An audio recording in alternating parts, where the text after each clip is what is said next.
we're challenged to let in as much as we can while dealing with the limitations and the bumps in the road and the things that happen to us so that we can stay in conversation with the vastness.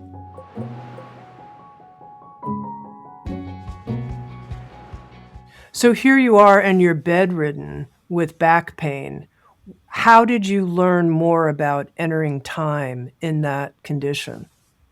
Well, and this speaks to also to chronic pain. So what I learned was, and I actually learned this before the back at other difficult periods in my life, but it was reinforced. We need to let beauty in while we're suffering, because beauty is part of the medicine. So, for example, we have, and this actually was at an earlier time when I was incapacitated, but it speaks to the same thing, that I was really going through a difficult gastro thing. And I'm so which glad we're talking about aging and we've gotten to the difficult gastro thing in the first 15 minutes, Mark. and um, and so this happened, maybe 10 years ago. But during this time, when I was slowly healing, we have Baltimore Orioles that come just once a year, only a few days. And there they were at the window.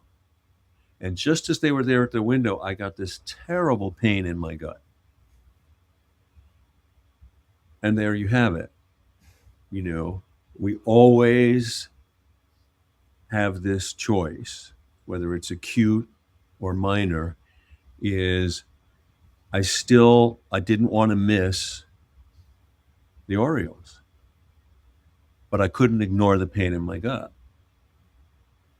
So I needed to let beauty in while I was suffering, not beauty as a distraction, beauty as medicine. So I think I wrote about this years ago in the Book of Awakening, though I didn't realize the full import of it back then. But, you're walking on a hike. You told me, go up to the top of this mountain. You're going to get the most amazing view. So I'm walking up and I'm almost up to the top. And I stub my toe on this boulder. I mean, like where I think I've broken my toe. Well, all of a sudden, forget the miracle of the day, forget the summit. In that initial moment, all of life is the pain in my toe. And after a while, it starts to throb. It's not as painful, but it's pretty painful.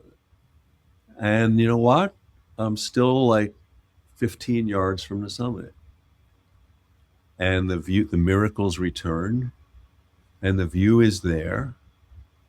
And now I've got to limp up to see the view, not just because it's pretty, but because the wholeness is restorative. The vastness is restorative. And so this brings us to one of the skills that I feel challenged in aging, and that is, we all know that the outer flaking off, the outer limitations, they will take over. They will be in the foreground. At the same time that that's happening, we are over a lifetime deepening and expanding. And we need to allow for both, not to turn from one to the other, not to reframe, but we need to allow both so they can inform each other and right size each other, so that, yeah, I need to limp up to the top of the mountain now. And we are arrogantly entitled in the modern world to think that we will never have any kind of discomfort or trip, or there's a Greek poet, George Seferis, wonderful poet. He died in the 60s, and he has this wonderful line that he says, uh, like a bird with a broken wing that flies on the wind for years. I sleep, but my heart is awake. And what I love about that is he's saying, no, a lot of birds break their wing and they fly. That's actually part of flying. We think, oh, broken wing, that's it, forget it. You can only fly if you're perfect, if you're well. And so I think that we're challenged to let in as much as we can while dealing with the limitations and the bumps in the road and the things that happen to us so that we can stay in conversation with the vastness. Discover on-demand videos and docuseries, explore a full schedule of daily life classes, and become part of an incredible community. At Sounds True One, we invite you inward to find your way, your way.